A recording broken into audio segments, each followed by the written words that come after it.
Did you know that there is a hotel in Canada that has one room that is so haunted they had to brick it up and now they deny it even exists? Well, me neither, so let's get into it.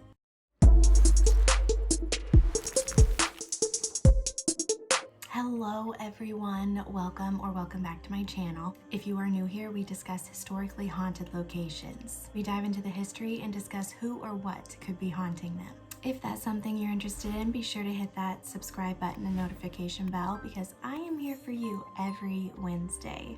Last week we talked about the White House and how it's supposedly the most haunted place in the world. If you missed it, I'll be sure to link it up here for you. Today we will be discussing the Banff Springs Hotel. But before we get into the hauntings, let's talk a little bit about the hotel itself.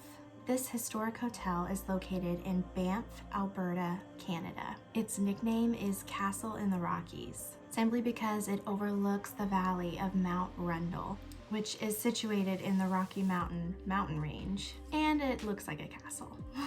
It's a world-class travel destination because of its breathtaking scenery and natural hot springs. It's just beautiful and looks like a very relaxing place to go. The hotel opened in 1888 by the Canadian Pacific Railway as one of the earliest of Canada's grand railway hotels.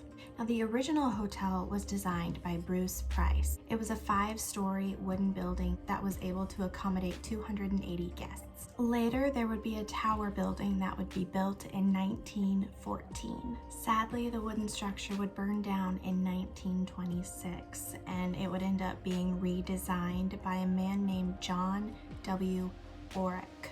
Now, the building John designed consisted of a north and south wing, and it was made up of a steel frame and limestone. It was made in a chateau-esque type style, which I think is a beautiful style, by the way.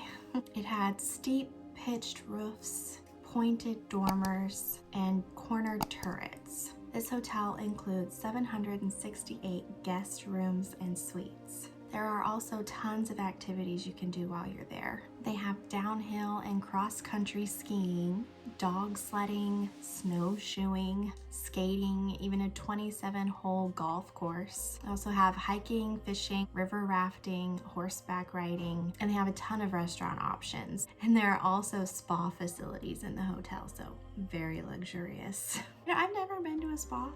I think it's time I take myself to one. Now let's jump right into the hauntings. I'm really excited about this part. So first, let's talk about the secret room. Supposedly there was a secret room in the original hotel. During the original wood structure, the contractor seemed to have made a big mistake and ended up building a room that had no windows or doors.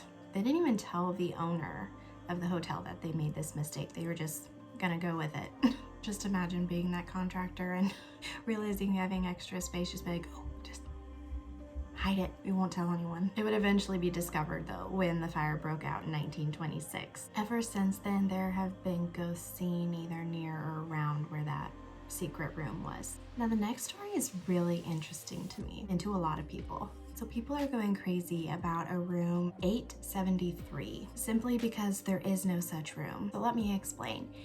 Every other room in the hotel has a room that ends in 73, except for the 8th floor. So there's a rumor that a family rented out the room at 873 a long time ago, and supposedly the dad went crazy and ended up murdering his wife and daughter, and then ended up killing himself afterwards. So supposedly after this happened, anyone who stayed in the room afterward, they would hear screams, there would be bloody hand and fingerprints everywhere, and then they would see a lot of ghosts in that room. It was so tragic that the hotel ended up bricking up the room and making it look like the rest of the hallway, like it was never even there.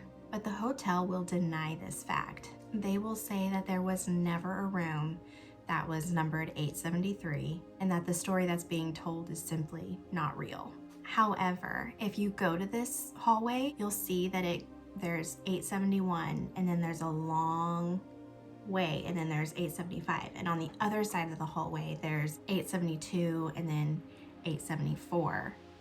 And you can see on the side where 873 is, you can kind of see on the wall, there's like a little indent there. And then at the bottom where the baseboards are, there's a perfect cut of where a door would be. So it seems like there should be a room there. Like, why skip 873?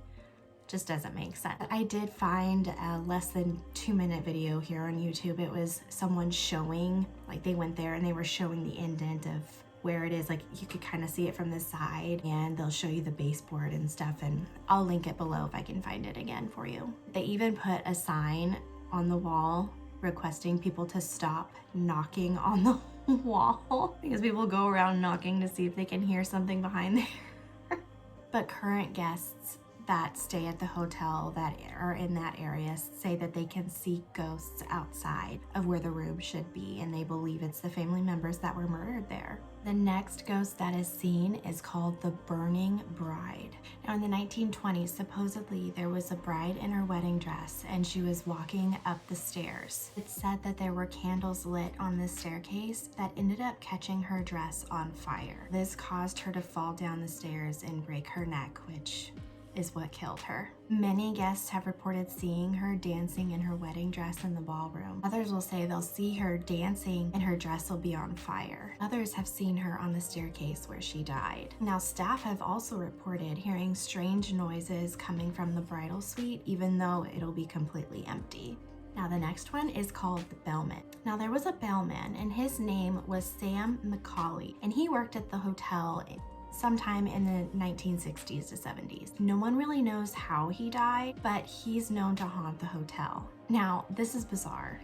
He will appear on the 9th floor in his 1960s uniform. He will help guests into their locked rooms. He'll turn on the lights for them. He will even help with their luggage and carry them into the rooms for them. But if you try to have a conversation or even tip Sam, he will just disappear. How crazy is that? I'd pee my pants. If someone helped me to my room and I go to talk to him or tip him and he just disappears, I'd be like, there's a ghost who is a bartender, and he will appear to inform guests when they drink a little too much and then it's time for them to go to bed.